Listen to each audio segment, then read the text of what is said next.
India's number 1 varicose veins hospitals ఐబీసీను సంప్రదించండి. మీ నొప్పి లేని ప్రయాణాన్ని ప్రారంభించండి. అహ్మదాబాద్ విమాన ప్రమాదానికి సంబంధించి 54 సెకండ్లు ఉన్నటువంటి ఒక వీడియో సంచలనం అని చెప్పాలి, నిజానికి బయటపడింది. ఆ వీడియో ఒక్కసారి మనం చూద్దాం. జస్ట్ చూడండి. అది టేక్ ఆఫ్ తీసుకుంటున్నటువంటి రన్వే మీద పోతూ ఉన్నటువంటి వీడియో. అది టేక్ ఆఫ్ తీసుకుంటుంది. తీసుకున్న తర్వాత ఒక్కసారి చూడండి ఏం జరిగిందో. ఇది చాలా కీలకమైనటువంటి వీడియోగా చెప్పాలి. జస్ట్ టేక్ ఆఫ్ తీసుకున్నటువంటి 44 సెకండ్స్ 45 సెకండ్స్కే క్రాష్ అయిపోయినటువంటి పరిస్థితి, అంటే యాక్సిడెంట్ అయినటువంటి సిచ్యుయేషన్ ఉంది.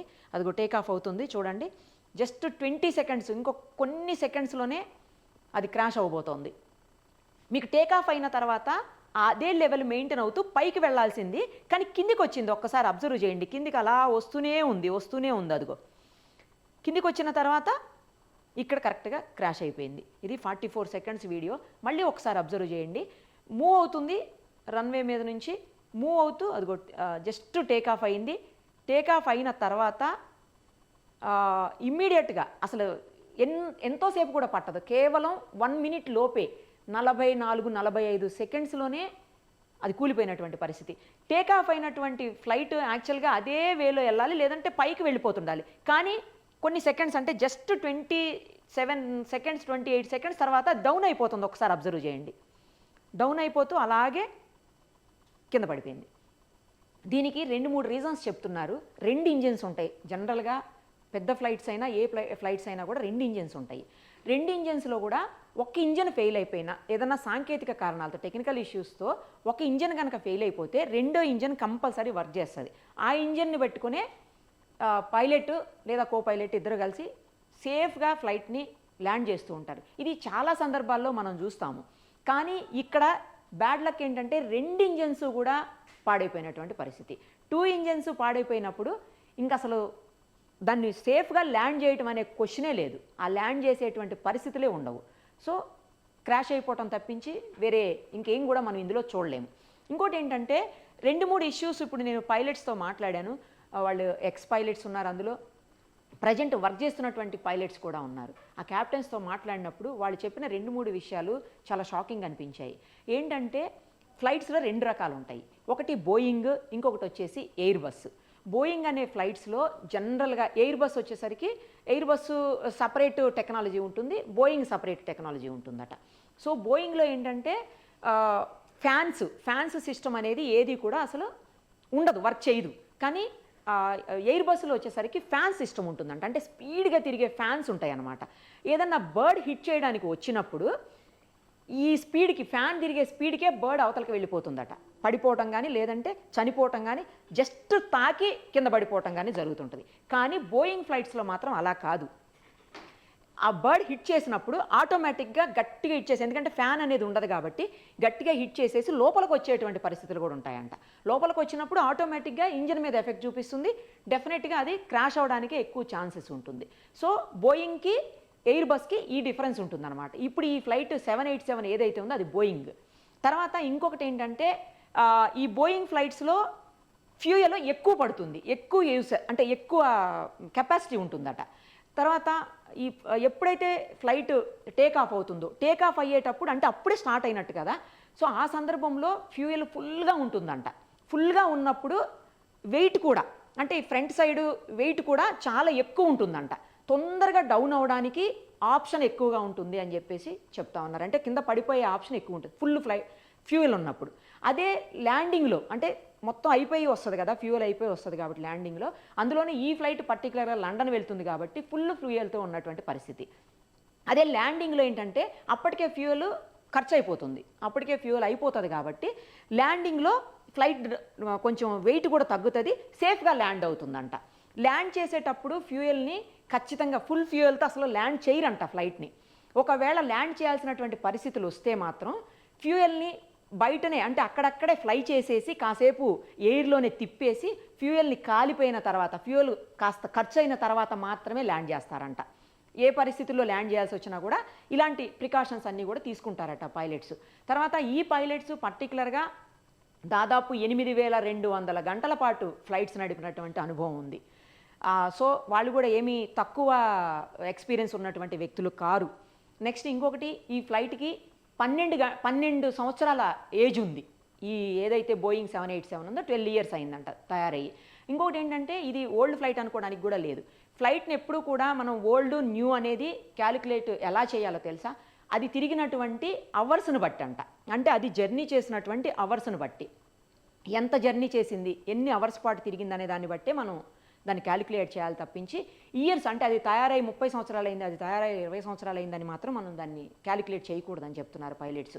ఎందుకంటే అది తిరిగిందే మెయిన్గా తీసుకోవాలి. అది 30 సంవత్సరాలు 40 సంవత్సరాల క్రితం తయారైనప్పటికీ కూడా తిరిగిన గంటల వ్యవధి తక్కువ ఉన్నప్పుడు మాత్రం దాన్ని పాత ఫ్లైట్ కింద క్యాలిక్యులేట్ చేయరట.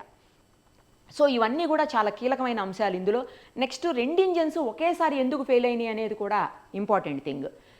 ఇంకొకటి ఏంటంటే మేడే కాల్ అని చెప్పేసి చాలా ఇంపార్టెంట్ థింగ్ ఉంటుంది ఈ ఎయిర్ బస్సులకు సంబంధించి లేకపోతే ఫ్లైట్స్కి సంబంధించి. అదేంటంటే ఫ్లైట్లో ఏదన్నా సాంకేతిక లోపం వచ్చినా, లేదు ఫ్లైట్లో ఏదన్నా ఇబ్బంది వచ్చినా, లేదు బర్డ్ ఏదన్నా హిట్ చేసినా, లేదు దేనికన్నా హిట్ అయ్యే అవకాశాలు ఉన్నాయని కనిపిస్తున్నప్పటికీ పైలట్కి కానీ కో పైలట్కి కానీ ఇమీడియట్గా ఏటీసీకి, ఎయిర్ ట్రాఫిక్ కంట్రోల్ సిస్టమ్కి వాళ్ళు మేడే కాల్ ఇస్తారట. మేడే కాల్ ఇచ్చినప్పుడు ఇమ్మీడియట్గా దాని ల్యాండింగ్కి ఏర్పాటు చేస్తారనమాట ఏటీసీ. సో మేడే కాల్ ఇచ్చారు అని చెప్తున్నారు. ఈ ఫ్లైట్ ఏదైతే ఇప్పుడు యాక్సిడెంట్ అయిందో బోయింగ్ 787 ఫ్లైట్, దీంట్లో మేడే కాల్ ఇచ్చారని చెప్తున్నారు. కానీ కాల్ ఇచ్చిన తర్వాత 1 మినిట్ కూడా లేకుండానే క్రాష్ అయిపోయింది. అంటే వితిన్ సెకండ్స్లోనే. పైలట్స్ ఏదో సాంకేతిక ఇబ్బందిని గమనించన్నా ఉండాలి, లేదు అంటే బర్డ్ ఏదన్నా హిట్ చేసి ఉండాలి. ఒక పైలట్ ఇప్పుడు మనతోటి ఎక్స్ పైలట్ మాట్లాడారు, మమతా గారు అని చెప్పేసి.